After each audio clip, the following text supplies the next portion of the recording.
Do you really love yourself, or are you trying to convince us that you love yourself? And what I mean by us is the ancestors and the Orishas that are around you. If you love yourself, have discipline. Take that homegirl out your phone that's been actually causing so much drama in your life. I'll wait. Take that phone number of that dude that is extremely toxic, but you hold on to him because he got good D. Take him out your phone.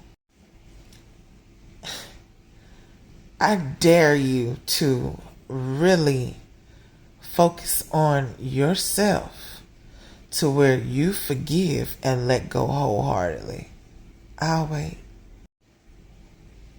I dare you to cut off the family members that trigger certain trauma in your life so you can actually heal things properly. I dare you to let go of that piece of vagina that is in your phone that you know is an endangered species. I am trying to really keep it PG-13, but you keep holding on to her because she has those skills that make you want to pay all the bills. Get rid of her. I'll wait.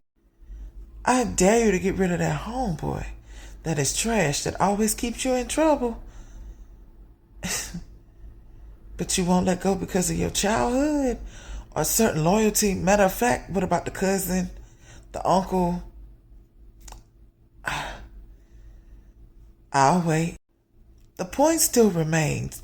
You can't say you're healing and you're healed and you're still holding on to the triggers of what hinders you from your healing in your child, your adult, and your teenage years.